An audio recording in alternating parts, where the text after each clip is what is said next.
con la intención de justificar la exigencia de 4 minutos para todos. Si se podía hacer 4 experimentos en 4 minutos, se podía hacer uno más en otros 4 minutos. Pero el primero que hice fue, bueno, también la intención clara de los 4 experimentos era ver que si cambiamos ligeramente la forma de presentar el experimento o el problema que sea, se puede profundizar muchísimo más en ese tema. Cambiando simplemente la forma, parece como algo nuevo, distinto y que merece la pena dedicarse a él.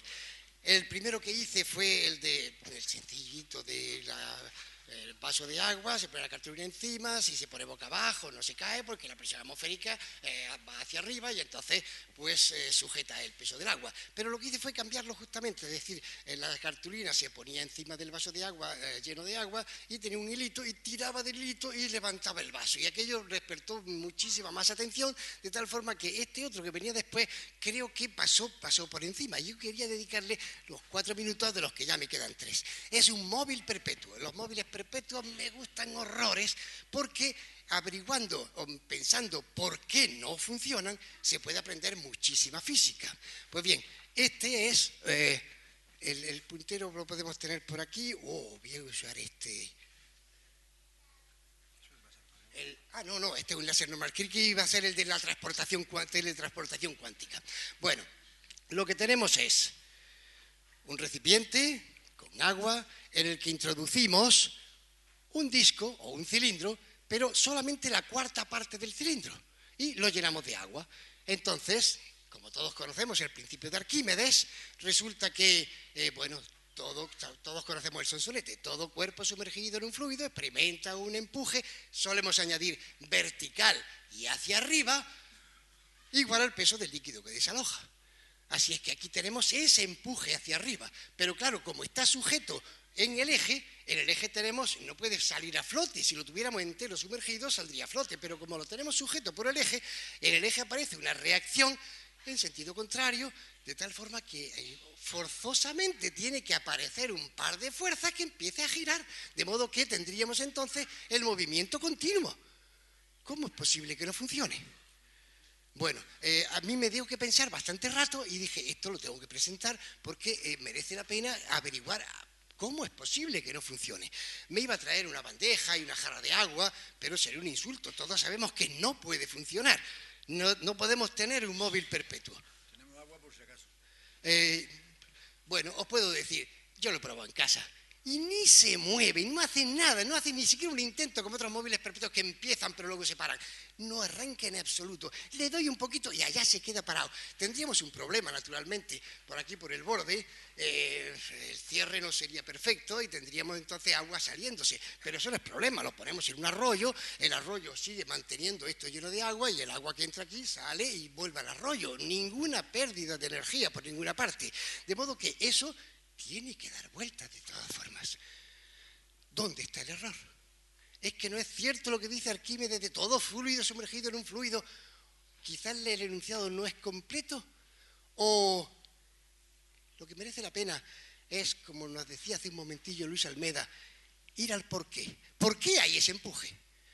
¿Por qué hay ese empuje? Y a partir de ahí averiguar cómo es posible que ese móvil perpetuo tan clarísimo no pueda funcionar. ¿De acuerdo? De modo que en la pregunta de ir a los porqués me parece que es algo enormemente fundamental. Lo presenté en Baeza sin dar la solución y pienso hacer lo mismo ahora mismo. Nos queda poco tiempo, pero tenemos la comida, de modo que 5 minutillos por lo menos pensándolo y luego pues ya en la comida, si alguien quiere saber por qué no ha dado con la solución, os la cuento. ¿De acuerdo? Muchísimas gracias. Hola, yo soy José Ignacio Villana. Y tengo que confesar una cosa, yo soy físico teórico, o sea, lo siento, no he traído cacharro, bueno, ese, y ha funcionado, suelen funcionar mejor que los otros cacharros. Y bueno, aquí se habla mucho de que hay cosas que no existen, y cuántica y tal, también hago física cuántica, o sea que estoy en mal lugar, pero yo creo que es muy interesante porque me dedico precisamente a averiguar por qué no existen las cosas que no existen y hay cosas que parece que no deben existir y al final existen. Y hay una que durante 100 años se predijo que existiría y no se sabía que existía, pero ya se ha encontrado que existe. Y ya sabéis de qué voy a hablar. Así que no perdamos la onda, porque lo que voy a contaros es exactamente qué hemos aprendido con ese gran descubrimiento que se ha hecho prácticamente 100 años después de ser predicho. Y la clave está en un concepto totalmente etéreo, pero que tiene realidad física, como se puede demostrar, y es la existencia de los campos. Los campos es una cosa muy rara, porque son los transmisores de las fuerzas. Todo el mundo ha oído hablar del campo electromagnético, ¿no? Y todo el mundo sabe que cuando quiere describir por qué dos cargas se atraen o se repelen, pues siempre se ha dicho que es porque hay una acción a distancia, hay una fuerza, hay una flechita de aquí para allá, y esta se entera y se la manda para allá. Pero ¿cómo se entera esta cosa de que aquí está esta otra cosa? Bueno, pues se entera porque esta cosa crea un campo. Es un concepto que alguien se inventó, muy fructífero. De hecho, Einstein decía que era la idea más fructífera de la historia de la ciencia. Y entonces, pues esta cosa crea un campo eléctrico, y como esta cosa modifica el paisaje de alguna manera, cambia lo que pasa a su alrededor, si yo pongo aquí otra, aquí, cuando hay un campo, pues esa actúa convenientemente y se mueve, en este caso, hacia la derecha porque lo repele. Si fuera una carga negativa, en sentido contrario a la línea del campo. Y aún más, si eso fuera una carga en movimiento, ¿vale? Pues entonces eso sería una corriente eléctrica, y todos sabéis que eso crea un campo magnético, que si yo pusiera aquí una carga, pues se movería en movimiento, pues experimentaría una fuerza, bueno, aquello en sentido contrario. O sea, que los campos electromagnéticos los hemos medido, pero ¿cómo sé que eso se debe a eso y no a otra cosa? Lo mismo pasa con la gravedad. La gravedad sabemos que está ahí, sabemos que si yo pongo ahí el Sol, bueno, el Sol está ahí, no lo tengo que poner, ¿vale? Sabemos que si está aquí la Tierra, pues hay una fuerza misteriosa que atrae el Sol a la Tierra al Sol, y entonces pues esa planeta se mueve alrededor del Sol debido a esa fuerza. Pero, bueno, ¿eso por qué es? Bueno, pues porque hay un campo, es el campo gravitatorio, ¿verdad? Pero es que el campo gravitatorio, ¿qué es? Pues el campo gravitatorio nos enseñó Einstein que era una cosa, ese paisaje que se crea, esa cosa etérea, es en realidad el propio espacio-tiempo. El espacio-tiempo es un tejido elástico que se deforma, y cuando pones aquí una estrella, por ejemplo, de modo que si ahora pongo aquí la Tierra se mueve ahí en ausencia de fuerzas por un espacio curvo y hace movimiento en ausencia de fuerzas, que es, bueno, rectilíneo, no, geodésico, alrededor del Sol, ¿vale? O sea, sé que se mueve la Tierra, que la atrae porque hay un campo gravitatorio. Pero ese campo gravitatorio es muy especial, como digo, porque es el propio espacio-tiempo. Y el espacio-tiempo, como nos ha contado también Juan, pues es una cosa muy particular, porque es la medida de distancias y de intervalos de tiempo lo que está alterando la existencia misma de algo en el espacio. En la Tierra o el mismo Sol modifica el espacio-tiempo. Pero si lo modifica, ¿cómo sé yo que se debe a eso y no se debe a otra cosa? Bueno, pues, ¿cómo sé que existe el campo electromagnético? Porque existen las ondas electromagnéticas, ¿verdad? Yo puedo generar ondas electromagnéticas, puedo coger una carga, moverla, y eso es una antena, ¿vale? Y una carga en movimiento produce un campo eléctrico variable, campo eléctrico variable produce un campo magnético variable, campo magnético variable produce un campo eléctrico variable, eso es una onda electromagnética. Y esa onda electromagnética, pues bueno, pues es esto que me está utilizando para ese Bluetooth, estas cosas, esas radiofrecuencias, hay todo tipo de ondas electromagnéticas. Pues lo mismo debería existir con el campo gravitatorio. Esas ondas del espacio y el tiempo deberían existir. Deberían existir y se predijeron hace 100 años. ¿Cómo se producen? No se producen igual que estas ondas producidas por cargas eléctricas que se mueven así y se produce una onda electromagnética. Hace falta moverlas así, como removiendo con una cuchara. Por ejemplo, dos planetas, bueno, en este caso dos estrellas de neutrones muy masivas, por ejemplo, tiene que ser algo que realmente arrugue mucho el espacio y el tiempo, algo muy denso, muy cerca, ¿vale? Entonces, pues pueden producir ondas gravitacionales, algo como eso. Eso está produciendo ondas gravitacionales. Esto está produciendo ondas gravitacionales, lo que pasa es que muy, muy débiles. Hasta eso produce ondas gravitacionales las dos estrellas de neutrones. La pregunta es, ¿podemos detectar esas cosas, esas perturbaciones del espacio y del tiempo? ¿Hay algo que esté produciendo estas cosas? ¿Lo podemos detectar? ¿Sabremos que el espacio y el tiempo es un tejido, por fin? ¿Lo habremos demostrado? Pues esto es lo que se ha demostrado. Fijaros la importancia del gran descubrimiento. O sea, aquí está la Tierra y en el espacio, en algún sitio, el universo es muy grande, seguramente habrá dos objetos muy masivos que giran uno alrededor de otro, si no giran no producen esa perturbación, ¿vale? Por ejemplo, dos agujeros negros. Eso se puede predecir que existe, pero nunca se ha observado. Porque no sé, porque son objetos que están muy lejos, o porque son difíciles de encontrar. Bueno, pues resulta que si esto está emitiendo ondas, está arrugando el espacio y el tiempo, por ejemplo, están girando uno alrededor del otro, y fijaros, está alterando, esto está muy exagerado, es como un terremoto cósmico, y cuando se juntan, cuando acaban de juntarse del todo, esa onda nos llega y produce una perturbación en el espacio y el tiempo, y yo la puedo intentar detectar. Claro, ¿cómo la detecto? Pues son perturbaciones en las distancias que mido. Eso se hace con interferómetros, no voy a entrar en cómo se hace, pero sí que es muy importante que sepáis que se ha hecho. Se ha hecho. El día 14 de septiembre de 2015 pillamos la primera de la historia, señores. A las 9 horas 50 minutos 45 segundos, unos interferómetros situados en Estados Unidos detectaron algo que se produjo hace 1.300 millones de años y pasó por aquí, porque esa perturbación dura muy poco, ese colapso de los agujeros negros, que es cuando se produce la última onda, esa que es la más fuerte, esa que hace esa es la que detectamos, pasó por aquí, duró una fracción de segundo y había salido hace 1.300 millones de años. Y la vimos. Y ya tenemos otra. Esta. Que se anunció el 27 de diciembre, salió a las 3:38, o sea, nos llegó, y se anunció, mejor dicho, el 15 de junio. Bueno, tenemos ya dos ondas. O sea, tenemos ondas gravitatorias. ¿Y esto qué importancia puede tener? Aparte de este gran descubrimiento teórico, de esta gran importancia práctica. Hay una importancia práctica.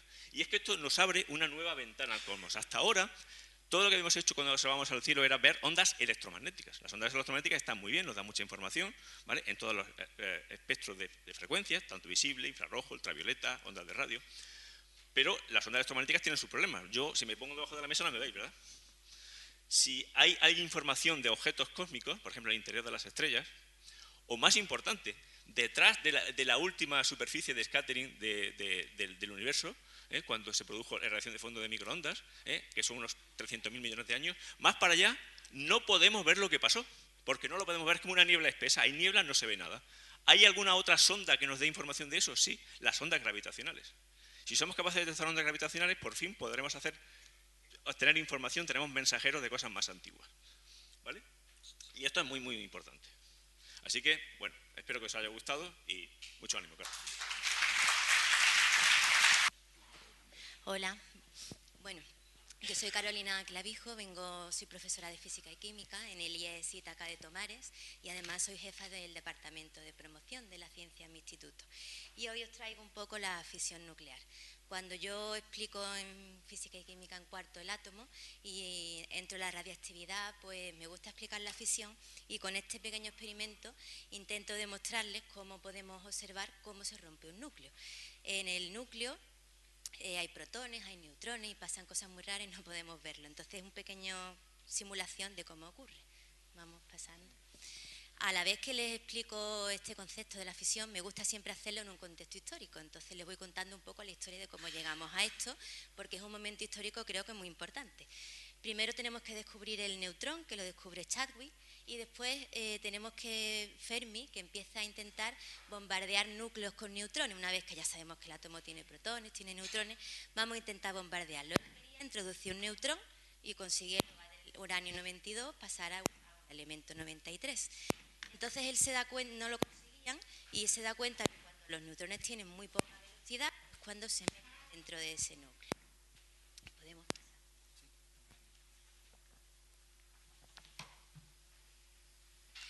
Entonces, en Alemania, que es una universidad pues, muy potente en el momento, aparece una figura como es Otto Hahn y como es Lise Meitner. Entonces aquí yo me paro mucho con los alumnos, un poco como ya hablábamos del 11 de febrero que se va a hacer el Día de la Mujer. Otto Hahn es un buen experimentador y trabaja durante 20 años con Lise Meitner sobre la fisión nuclear. Su objetivo es intentar hacer ese bombardeo de neutrones e intentar ver qué es lo que ocurre. Él no sabía que iba a encontrar la fisión nuclear, ni ella tampoco. Entonces es Lise Meitner la que descubre el kit de la cuestión, esa ecuación que todos conocemos, que nuestros alumnos la han visto en su vida, pero nunca saben lo que es, pues es mi manera también de introducirla. La energía es la masa por la velocidad al cuadrado. Cuando Otto Hahn bombardea el uranio con los neutrones, encuentra dos cosas distintas y Lise Meitner lo interpreta, dice, no, lo que pasa es que están metiendo el neutrón, se está rompiendo en dos núcleos distintos, pero más pequeños, que era lo inesperado, esperaban núcleos más grandes, y entonces además se desprende energía, cumpliendo la ecuación que Albert Einstein pues, ya había puesto. En ese momento, un momento muy duro en el mundo, ¿no? Sabemos que estamos en la Segunda Guerra Mundial. Heisenberg en 1940 empieza un proyecto para aprovechar esto de la fisión nuclear que estamos a punto de descubrir para sacar energía, y luego pues se construye el proyecto Manhattan. Cuando Otto Hahn resuelve la cuestión, lo publica, le dan el premio Nobel, a Lise Meitner no, él no la nombra, no la reconoce, y ella muere pues, en Inglaterra, me parece, un poco en el olvido. Entonces, cuando ya estamos en la Segunda Guerra Mundial y entramos en la fisión nuclear, una de las aplicaciones, cuando se resuelve el problema, es la duda, la gran duda. ¿Hacemos la bomba? ¿No la hacemos? ¿Evitamos que la hagan los nazis? Y entonces, como ya sabemos, pues los aliados consiguen realizarla. A la vez, en la otra aplicación, podemos sacar energía, no tenemos por qué hacer una bomba. Estamos en un periodo de guerra y entonces es la primera aplicación que se encuentra, pero Fermi es el primero en construir un reactor nuclear que lo hace allí en el sótano de una pista de squash y obtiene energía, pero para obtenerla y convertirla en energía eléctrica, que es lo que nos interesa.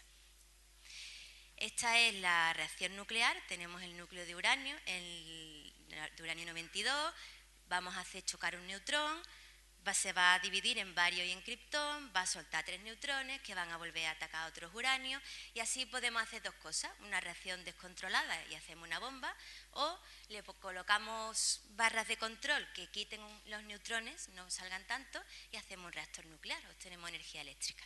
Entonces esto es lo que yo hago con mis alumnos. Ellos hacen distintos proyectos, yo les planteo los bolos y ellos lo hacen con bolos, lo hacen con sticks como de hockey, lo hacen con bolas, lo hacen con imanes, pero reproducen completamente esa reacción nuclear.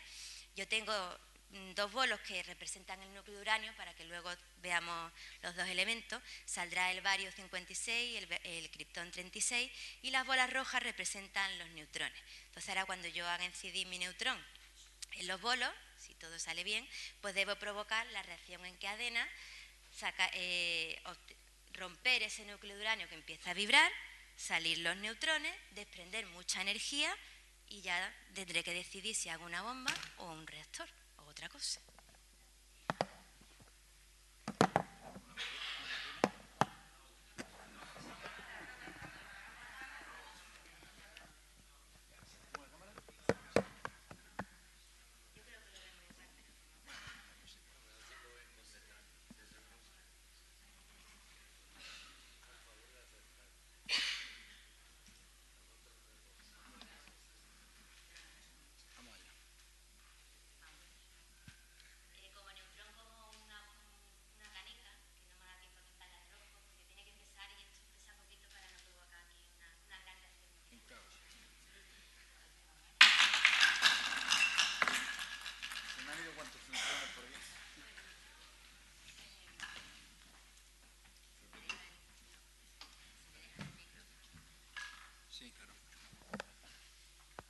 Justo lo que pasa es lo que tiene que pasar. Hay bolos que se caen, bolos que no, hay veces que se da la fisión y hay veces que no. Y obtenemos mucha energía o no la obtenemos. Entonces así ellos pues están representando un concepto tan extraño como es una reacción de fisión nuclear. Muchas gracias a todos. Hola, buenas tardes a todos. Manolo, por fin, llego yo a hacer la experiencia. Quiero darle en principio el agradecimiento a Manolo que haya elegido Córdoba para hacer este encuentro de divulgadores de ciencia, que también nos lo hemos pasado, y con ello también pues potenciamos un poquito el que Córdoba tenga una casa de la ciencia. Esta camiseta no es una camiseta que me he traído yo aquí para hacer una venta de una feria y tal, pero no, de una feria no, de una tienda, un mercadillo, sino que aquí indica, pues, la Casa de la Ciencia, que es la que reivindicamos. Esto, el átomo, bueno, ese era el año de las legumbres, que no estaban ahí puestas, pero bien. el color verde, reivindicando la mejora de la ciencia y el profesorado, que es nuestro color. Y ahora yo voy a hacer una experiencia, pues, muy simple, muy facilita.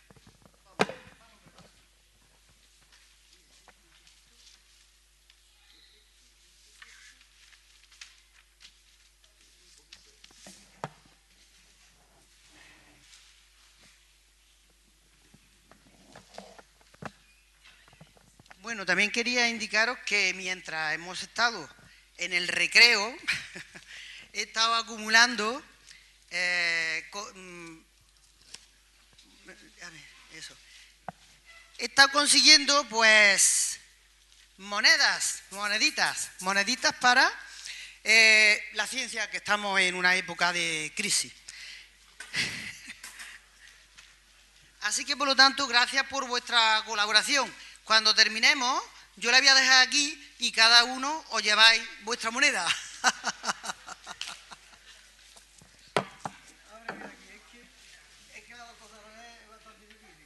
Bueno, aquí tengo la copa. Vamos a ver. Una copa. Necesito una silla, hermano.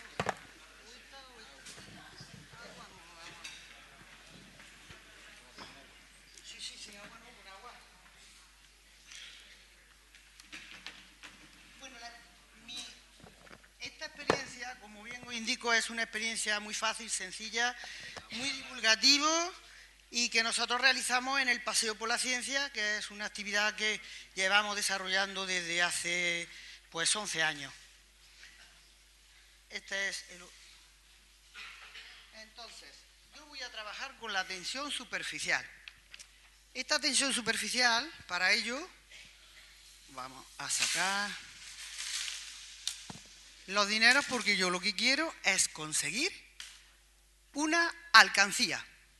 Una alcancía, que es lo que se le llama aquí en Andalucía, y a nivel nacional se dice una hucha,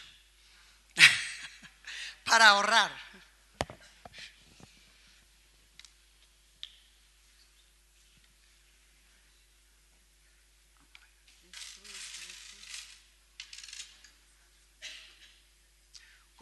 Como todo tiene su técnica, ¿no? Yo voy a llenar esta copa de champán, de agua.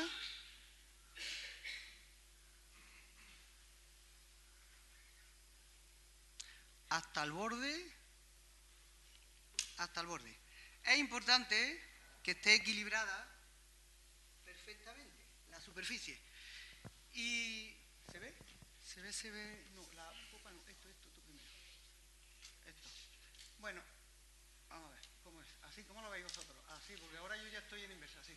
Bueno, pues la tensión superficial sabemos que es un efecto debido a las fuerzas de interacción entre las moléculas de cualquier líquido. En este caso va a ser el agua. La diferencia de la tensión superficial entre el agua y el mercurio sabemos que es elevada. Pues yo explicaba a los chavales que... bien, primero me presento, María Ropero, se me ha olvidado, profesora de Física y Química, y ahora mismo estoy jubilada y me dedico a la ciencia, porque no puede ser de otra manera, y pertenezco a la asociación. Bien, pues dicho eso, las fuerzas de interacción que hay entre las moléculas del líquido no es igual si la molécula está sumergida que si está en la superficie. Si está sumergida, pues digamos que hay la fuerza de atracción del resto de las moléculas, se compensa esa fuerza de atracción. Y entonces digamos que el líquido, cuando está en equilibrio, es fácil moverse por él. Entonces, eso lo utiliza muchísimo, ¿sabéis? ¿Quién lo utiliza mucho? Son los atletas, los nadadores en natación. Es importantísimo para ellos el viraje que hacen en la competición, porque el tiempo que tardan en estar sumergidos corre a favor de ellos, de tal manera que el americano tiburón de Baltimore y Mireia, pues indican que ese es el punto importante para conseguir una competición. No en la superficie terrestre, en la superficie del agua. ¿Qué ocurre en la superficie del agua? En la superficie del agua, partículas, las moléculas, en este caso, unidas por puente de hidrógeno, se atraen y como veréis, hay una serie de fuerzas que no están compensadas, estas fuerzas, porque el aire, la atracción de las partículas de aire no es la misma que la atracción que hay entre las moléculas, entre estas moléculas por la del agua. Bueno. Entonces, ¿qué ocurre? Pues lo que ocurre es que tenemos aquí como una cama elástica, que los insectos, por ejemplo pues se aprovecha de ellos y resulta que se pueden desplazar perfectamente por la superficie. Es una cosa que nos encantaría, por lo menos a mí, desplazarme por la superficie y no hundirme. Igual que hay también un reptil que es capaz de salir corriendo por la superficie del agua. Bueno, pues entonces yo lo que voy a hacer va a ser romper esta superficie del agua, en la tensión superficial. Voy a ir echando monedas y vamos a ir una hucha. Esto es una hucha de agua o bien llamada una alcancía de agua. Vamos a ver. Voy a ir contando. Una.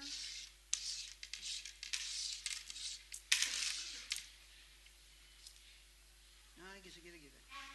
2, 3, 4, 5, 6, 7, 8, 9, 10, 11, 12, 13, 14, 15. No te vayas, no te vayas. 16, 17, 18, 19, 20, 21, 22, 23, 24, 25, 26, 27, 28, 29, 30, 31, 32, 33. Manolo, ¿cómo vamos de tiempo? ¿Cómo?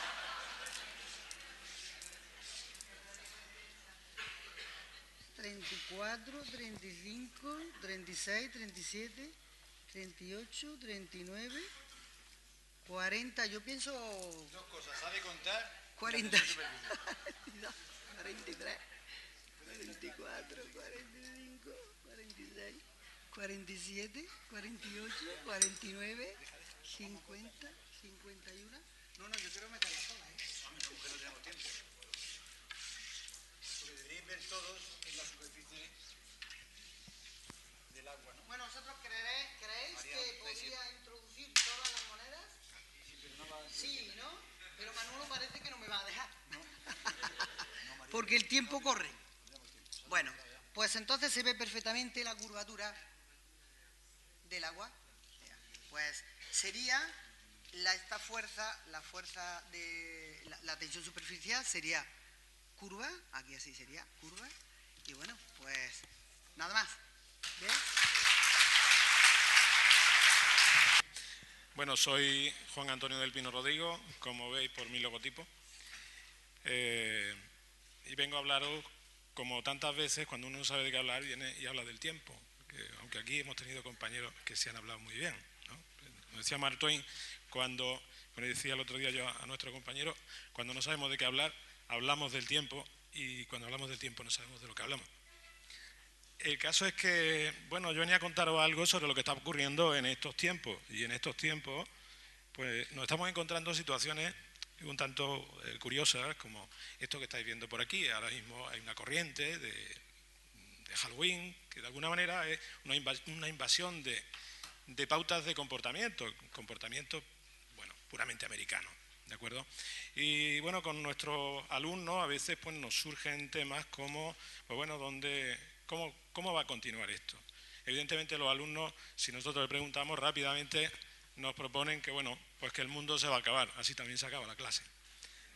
El caso es que, bueno, cuando tratamos de hablar de este tiempo, Manolo mismo me habla del tiempo, que acelere, nos planteamos, bueno, pues vamos a tratar de ver si, para entender cuál puede ser el futuro, Bueno, aquí tengo, por ejemplo, tenía antes, bueno, la propuesta de nuestro obispo. Pues bueno, vamos a tratar ahora, en vez de Halloween, vamos a tratar de tener otro comportamiento tradicional, o de otra manera, Halloween. Nosotros queremos hablarle a los alumnos si debemos andar por el Halloween, por el Halloween o por qué win tenemos que andar. La cuestión es que para entenderlo, para plantearle una respuesta, hay que dar un paso atrás, y como siempre hacemos, y tratamos de hablar qué es lo que ha ocurrido a lo largo del tiempo. Entonces, bueno, pues yo voy a tratar de hablar un poquito qué es lo que ha ocurrido durante los últimos 100.000 años, si Manolo me lo permite. O sea, sabemos que eso es una 2/100ª de una milésima de la historia de la Tierra, o sea que no es nada, pero para Manolo sí. El caso es que, mirad, ahora mismo andan por ahí en la Antártida extrayendo testigos de hielo muy cerca del Polo Sur, con el objetivo de averiguar cuál es la composición de ese hielo. Ese hielo nos puede dar una idea de qué es lo que ha ido ocurriendo en estos últimos tiempos. Aquí tendríamos, por ejemplo, la base Vostok rusa, donde tenemos una serie de testigos. No me han querido dar ninguno, así que no os traigo ninguno para que lo veáis. La cuestión es que, bueno, nosotros podemos tratar de interpretar cuál es la composición de esos hielos y ver hasta dónde nos conduce. Nosotros sabemos que la composición del hielo glaciar está relacionado con la temperatura de la superficie del mar, la temperatura del aire. Evidentemente, dado que existen isótopos de oxígeno 18 y 16, es mucho más fácil que se evapore el 16 que el 18. Así que en condiciones de clima relativamente templado, el hielo glaciar pues resulta un tanto, digamos, parecido a la composición del agua del mar, mientras que en tiempos fríos el oxígeno 18 no tiene prácticamente capacidad para saltar del agua, para evaporarse, con lo que los hielos glaciares en épocas frías son especialmente pobres en oxígeno 18. Eso nos permite a nosotros extrapolar, irnos para atrás y mediante la correlación con diferentes lugares, estos son muestras de hielo en dos sitios diferentes, el hemisferio sur lo tenemos puesto arriba en una estación norteamericana, hemisferio norte en Groenlandia, vemos que existe una correlación bastante buena entre la información que nos dan los hielos de un sitio y de otro. Sabemos que una variación tan solo de un 1 por millón en la proporción de oxígeno 18 supone una variación de 2,5 grados en la superficie del agua. Esta correlación nos señala claramente dos momentos interesantes en los últimos 100.000 años. Uno con una caída de temperatura importante hace 65.000 años y otro que, bueno, que nos ha llevado un poco a la situación. Bueno, digamos al calentamiento final del que nosotros ahora mismo estamos más o menos disfrutando, aunque aquí no aparece el joven Drías, que vino a ser una etapa de pausa ahí hace unos 10.000 años. El caso es que, bueno, podemos, por tanto, por una parte, averiguar la evolución del clima a base de estudiar el oxígeno, o sea, la proporción de oxígeno en el hielo. También lo hacemos en sentido contrario, si se empobrece en oxígeno 18 el hielo, al contrario ocurre en el océano, se produce un enriquecimiento en oxígeno 18. De manera que nosotros podemos remontarnos más atrás que los propios hielos y a base del estudio de los sedimentos podemos coger foraminíferos como estos que vosotros veis por aquí, algunos de ellos con aspecto de lenteja, ahora que estamos con las legumbres, y estudiando la proporción de isótopo oxígeno 18 también podemos indagar y averiguar cuál ha sido la evolución climática en estos últimos tiempos, y no tan últimos tiempos, con los sedimentos podemos llegar mucho más atrás. No solamente con sedimentos, sino que perforando bastante más abajo, ¿me pone la cámara? Sí. Bastante más abajo podemos estudiar la proporción también de oxígeno 18, también podemos irnos al deuterio. Y en testigos de sondeo, como por ejemplo este que tenemos aquí, podemos ver la variación en la vertical, la variación que experimenta también en la proporción de oxígeno 18 o de deuterio. La cuestión es que nos podemos remontar mucho más para atrás y poder interpretar el clima, no de cualquier manera, no se trata de hablar del tiempo sin saber de qué hablamos, sino que tenemos información suficiente como para ver cómo ha ido variando, y ahora lo que nos quedaría sería interpretar, pero eso lo voy a dejar para vosotros. ¿Sí?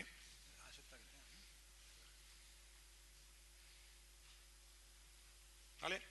Bueno, este testigo en concreto es de ese óptimo que aparece por ahí arriba, del Eoceno, de hace unos 50 milloncillos de años. El caso es que, por otra parte, yo quiero encajar esto por otro lado, porque claro, si se trata de hablarle a los alumnos de la importancia de esto, habría que aplicárselo directamente a ellos, porque esa es su pregunta. ¿Cómo les afecta a ellos? Nosotros tenemos información bastante reciente de cómo ha ido cambiando el Homo sapiens, ese hombre anatómicamente moderno que tenéis puesto ahí arriba, y la relación que aparenta tener con el neandertal. Sabemos últimamente que hemos hibridado, ¿de acuerdo? Y de hecho, si os fijáis, hace 65.000 años, destacable, justamente cuando se produce el cambio climático, cuando se produce un fuerte enfriamiento, resulta que debió ocurrir que las montañas no eran demasiado habitables, con lo que los neandertales bajaron a vivir a las zonas más bajas y empezaron a encontrarse con más o menos semejantes con los que pudieron llegar a hibridar. De hecho, estas flechas que tenéis aquí nos indican diferentes hibridaciones. Esas hibridaciones se dieron, pues claro, un poco con ánimo de quitarse el frío y porque, probablemente no tenían otra solución. La cuestión es que con el tiempo los neandertales ya no están aquí. No están aquí hasta cierto punto. Nosotros sabemos últimamente que el 20% del genoma neandertal anda por aquí. De hecho, existen muchos caracteres que se los debemos a ellos. La piel blanca, el desarrollo de una piel gruesa, resistente al frío, se lo debemos a ellos. También la disposición a desarrollar diabetes 2, también la enfermedad de Crohn, o sea que hay genes que son de ellos y que están aquí. Cada uno de vosotros tiene del orden de un 2% de su genoma neandertal. Bueno, ¿a dónde vamos con esto? Estoy terminando. ¿A dónde vamos con esto? Que el Halloween nos lleva al desastre. El comportamiento nuestro, si nos hace entrar en unas condiciones ambientales que no son favorables a nosotros, nos pasará como los neandertales, que también terminaron desapareciendo. Evidentemente, la solución no es la otra, pensar en el otro mundo, y en este mundo no pasa nada. ¿De acuerdo? Así que más vale que nos apuntemos no al Halloween, no al Hollyween, sino a aquel que siempre se mantiene vivo y que ha sido el que nos ha permitido sobrevivir y mantenernos en este planeta. Aquí solamente Gea wins. Muchas gracias. Buenas tardes.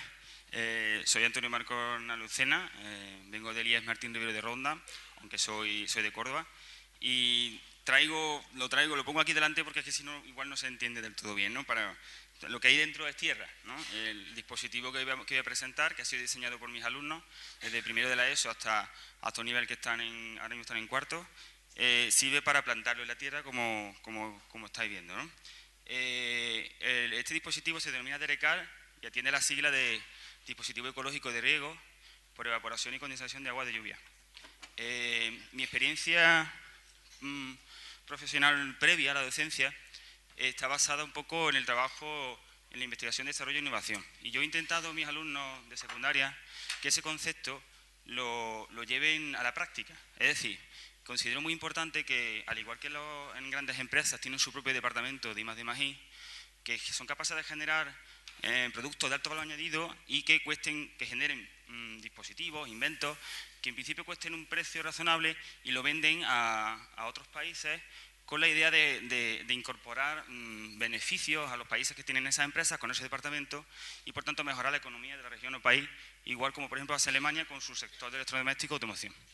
Pues nosotros lo que hemos hecho en nuestro centro es crear un departamento de I+D+I entre alumnos y profesores. En un departamento en el que se hace investigación, ellos proponen sus propias investigaciones, evidentemente aplicando el método científico. Ellos se plantean un problema, una duda, y a través de las etapas del método científico van desarrollando investigaciones, ahora os comentaré algunas. Esas investigaciones les lleven a desarrollar inventos, dispositivos por ellos mismos, evidentemente con nuestra ayuda, que sean útiles, ¿no? Que tengan una cierta utilidad. Y a su vez, eso es lo que estaríamos en la I y la D del desarrollo de los inventos, para a continuación hacer innovaciones a dichos dispositivos, a dichos inventos, que a su vez, como veis, es un ciclo lo que quiero representar, genere nuevas investigaciones que hagan que los inventos generados pues, se perfeccionen, se mejoren o incluso dan lugar a dispositivos totalmente distintos, ¿no? Bien, a ver, así. Bien, esto quiero representaros un poco en esta diapositiva su primera idea, ¿no? La idea es, nosotros vivimos en Andalucía, Córdoba, el calor en verano, el agua, la poca lluvia que cae, se evapora rápidamente, pues ¿cómo podíamos nosotros hacer que la evaporación que se produce en el suelo sea un poquito más lenta, ¿no? Y además que recojamos el agua de la lluvia y la podamos guardar de alguna forma y encima que funcione solo. Todos esos planteamientos han llevado a un dispositivo como el que veis en la figura de la izquierda, a un prototipo en 2 cuerpos de dos módulos, en este caso de botellas PET. Como se han hecho muchos trabajos de botellas, pues yo incorporo otro.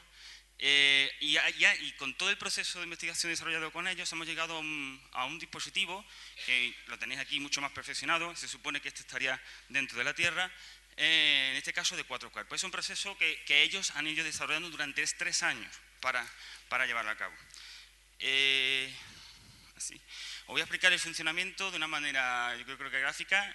Ellos lo han diseñado conmigo, esta presentación. Se trata de que llueve, ¿no? Como ha ocurrido hoy, el dispositivo, pues entra el agua por la parte superior. Como veis, el módulo superior está cortado de una tal forma de que, optimizado además por ellos, a través de una investigación sencilla, de tal forma de que recoge la mayor cantidad de agua porque han aumentado la superficie. El número de pétalos, como le llaman ellos, como si fuese una flor, que tiene la botella cortada por ellos, pues está optimizada dependiendo, han hecho pruebas con distintos tamaños y distintos grosores, ¿no? Entonces el agua entra a través de este módulo y pasa a través de otro módulo en el que, evidentemente, supongamos que es un día de lluvia, de mucha lluvia, el módulo, el dispositivo completo se llenaría. Entonces, para evitar ese problema, a ellos se le ha ocurrido colocar, en este caso, tendríamos en este cuerpo un proceso de filtración lenta. El agua se va acumulando a esta altura, ¿vale? Y de tal manera de que solamente puede pasar un pequeño hilo de agua a la parte inferior. ¿Qué ocurre? Que cuando hay demasiada agua, a ellos se les ocurrió hacer unos orificios para que cuando suba demasiado el agua, pues se pueda salir. Ahora después veréis una animación que ellos mismos me han preparado. La siguiente parte es el cuerpo que está enterrado bajo tierra. Ahí es donde se va a acumular el agua. Entonces, la acumulación puede ser con agua directa o incluso se pueden colocar materiales distintos que sean capaces de absorber y retener para hacer la evaporación incluso más lenta. Hasta tal punto de que una vez que el agua está aquí almacenada, retenida por el material que ellos han optimizado, en este caso también, por ejemplo, el que mejor les ha salido para esa optimización, lo tengo aquí para que lo veáis, es como si esto fuese la parte inferior de la botella, se trata del polímero del pañal. Este es capaz de absorber, pues ellos han estudiado de manera, aplicando el método científico, es decir, han empleado distintas dosis de polímero con distintas cantidades de agua y han ido durante semanas viendo cómo va disminuyendo el agua para comprobar qué cantidad es la óptima y comparándola además con otro tipo de sustancias que también son absorbentes, por ejemplo, el algodón o la esponja, etcétera, ¿no? Ellos han ido desarrollando todo ese sistema, ¿no? El agua, este cuerpo, esta parte, este módulo está enterrada y entonces me podrían decir, bueno, ¿y cómo sale el agua? ¿Cómo consigue regar el dispositivo, el terreno sobre el que se encuentra? Pues muy sencillo. Lo que han hecho ha sido, evidentemente, estaría enterrada a esta altura y esta parte de aquí no se puede ver muy bien, pero está formada por una serie de orificios, ¿no? Entonces, está en contacto con la tierra. El agua, lo que ocurre, como podéis ver ahora, es que se evapora porque le da el sol a la tierra, se evapora, condensa, no puede salir y entonces se desliza por las paredes del módulo hasta poner en contacto el agua que está cayendo con la tierra.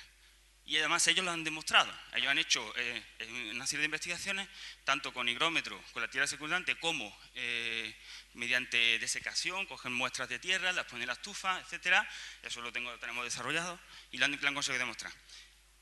Como ven, desde el punto de vista didáctico, independientemente de lo que yo he trabajado con ellos, en ese sentido, el ciclo del agua está completamente explicado, están todas las fases y permite una gran cantidad de sistemas de investigaciones, cambiando distintas sustancias que colocar en este módulo, distintas sustancias que colocar en este, o incluso incorporándole más módulos al sistema para futuras investigaciones. Lo que decía al principio de un I+D+I, ¿vale? Simplemente ponerlos en la simulación, a ver si se activa. La han hecho ellos, a través de Scratch. Se va llenando. Se supone que se llena demasiado. Sobraría, va a subir, está enterrado, lo verde, la línea de verde, y en la fase de aquí abajo se produce la evaporación y en esta parte se produce la condensación, de tal manera que humedece completamente el terreno. Tenemos una gran cantidad de investigaciones preparadas con sus propios mini postes de investigación desarrollados por ellos, pero, ¿vale? Y seguimos ampliando, tenemos ya para acabar, se les ha ocurrido colocar un módulo en medio con una turbina para que cuando el agua esté cayendo puedan, ahora mismo estamos encendiendo el LED y en el futuro espero que podamos recargar los móviles cuando los lleven a clase. Así que muchas gracias. Hola, soy Belén, soy profesora en Aracena, en la provincia de Huelva, y necesito rápidamente 4 voluntarios, pero muy especiales. Tenéis que tener electrones y conducir la electricidad bien. Así que va a ser difícil, ¿no? Venga. 4, 5. Me vale. Luis. Con 3 tiene bastante, ¿no? ¿Os cogéis de la mano? Va a ser muy rápido. ¿Os cogéis de la mano? Vamos a hacer una rueda.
Y de formación que se llama CESIDE en Barcelona. En primer lugar, agradecer a Manolo, aunque no sé qué esto de hacerme correr tanto, no sé si al final podré, pero agradecerle porque el título no es el mismo, le cambié el título 3 veces, le decía que venía y luego que no podía, etc. Supongo que al final por eso estoy sufriendo en esta recta final. Como veis, la pregunta es, ¿y tú utilizas protección solar? Esto le preguntamos a los alumnos. Y esto es una propuesta en la cual los alumnos tienen que aprender pues, qué es la radiación ultravioleta, qué reacciones tienen lugar cuando interacciona con la materia. Muchos tienen que hacer experimentos, diseñar, etcétera, y sobre todo también responder a una pregunta que es una cosa muy útil para ellos, puesto que realmente ya funciona, ¿no? Educar en competencias es que todos los saberes que construyan les sirvan para la vida, y tomar decisiones de este tipo va a ser útil para la vida. Tiene un enfoque interdisciplinar. Yo le veo igual física que biología que química, aunque realmente le quería dar énfasis a la química, pero está un poco todo. Vamos a empezar. Uy, qué estrés. Sí, no, ya lo dejé. Por ejemplo, ¿qué pasa? Teníamos aquí unas bolas blancas. Esto aquí ahora. Eran blancas hace un momento. Y si podemos ver lo que ha pasado, le hemos puesto una linterna y las bolas no hemos podido salir fuera, evidentemente, pero esto lo ideal es hacerlo al exterior. Ahí. Lo ideal es hacerlo al exterior y ver que realmente estas bolas inmediatamente han adquirido color. Bueno, podemos pensar, no sé, hemos utilizado una linterna, ¿qué pasaría si esta que es tan súper potente y brillante la ponemos aquí? sorprendentemente, estas quedan blancas, parecen, aunque le ponga un filtro azul, a ver si ahora se tiñen de azul, las azules, no pasa nada. Bueno, realmente ha pasado que los alumnos tienen que ver que hay un cambio en el comportamiento, tienen que empezar a investigar cuáles son las posibilidades, o sea, qué es lo que clasificar estas bolas. Vamos a pasar ya al siguiente, pásame una.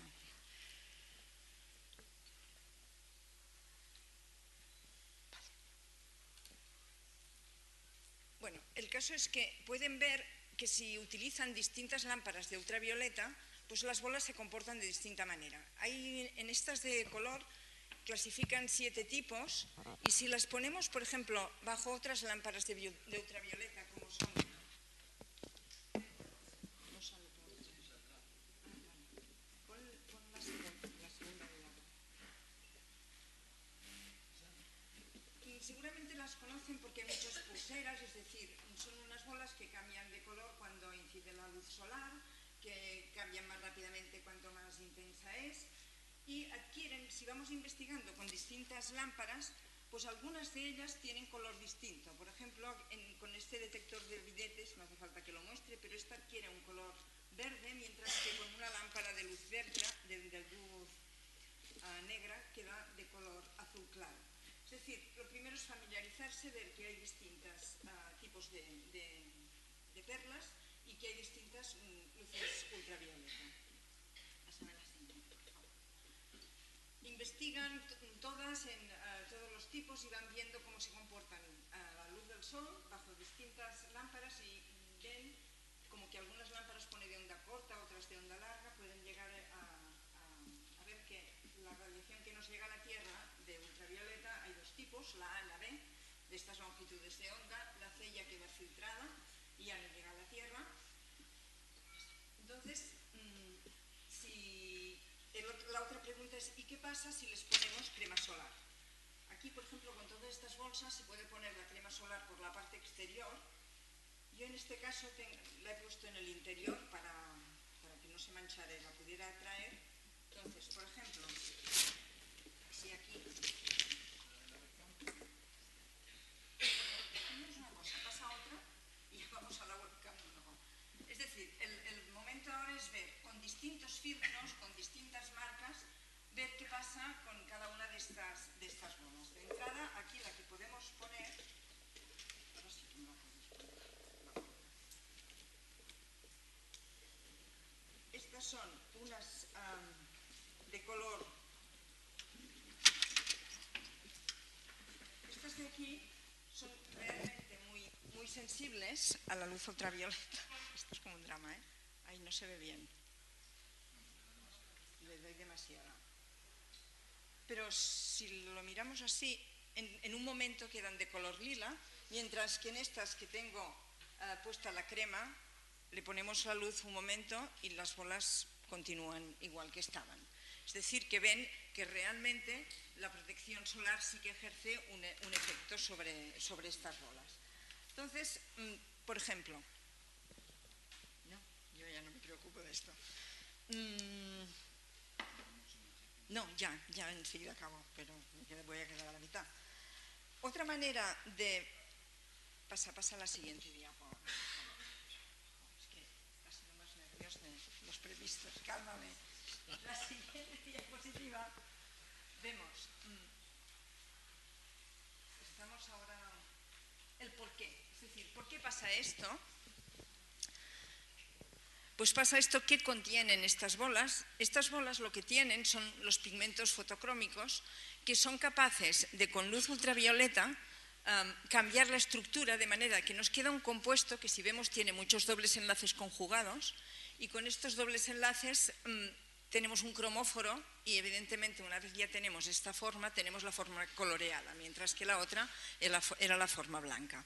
Entonces, si podemos mirar qué pasa, fijaros que en el lado reversible está el calor, con lo cual, si ponemos estas bolas, por ejemplo, las ultravioletas, una de ellas, vamos en un momento a poner la linterna, ambas quedan en un momento de color argila, en este caso. Una la podemos poner en hielo y la otra la podemos poner a temperatura ambiente. Vamos a ver cuál de ellas recupera antes el calor. Por otro lado, para acercarles a los alumnos, estos son simplemente unas perlas, unos polímeros que tienen unos pigmentos, pero ¿qué pasaría con nuestra piel? Vamos a mirar aquí, por ejemplo, si ponemos la luz, vamos a poner distintas cremas. Aquí ahora de momento.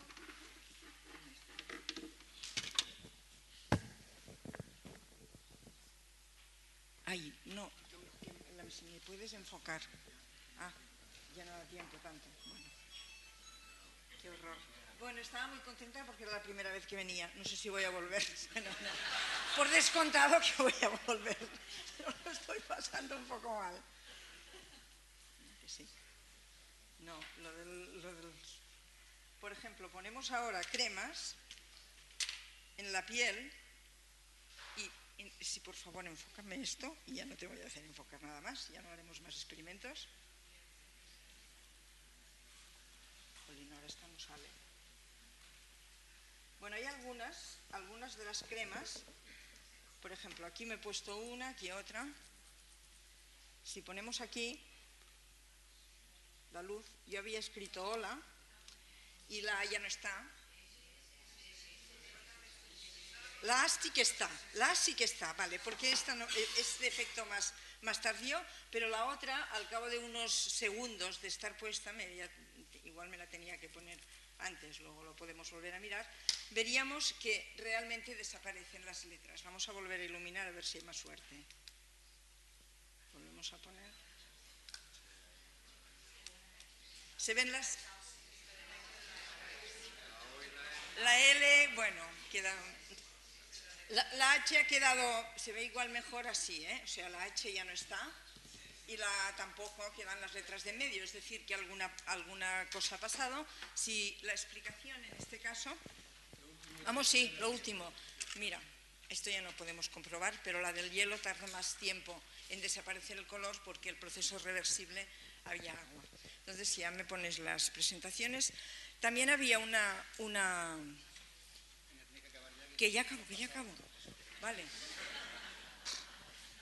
Pon ya solamente diapos, ya no experimento más.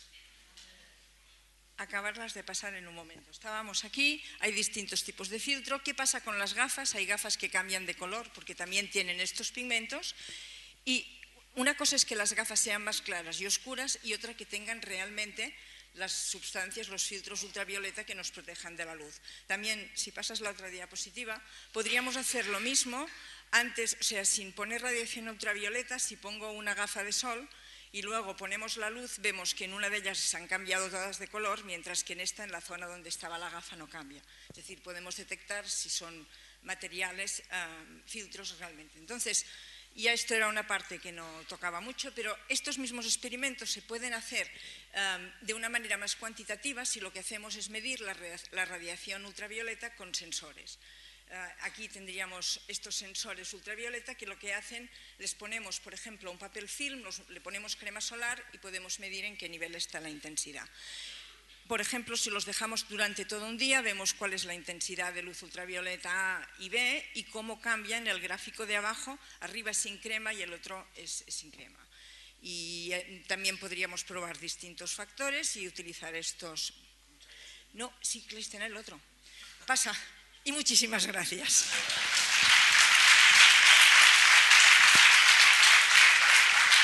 Bueno, yo siento haber sido tan brusco con Fina y además no puedes, Asunción Marco, que es la última que quedaba, tampoco puede hablar ya. Ahí hemos quedado a las 2 para comer y a las 2 para cerrar esto y son ya cerca de las 2:10. Entonces, muchas gracias por asistir a la 12ª y esperemos vernos en la 13ª.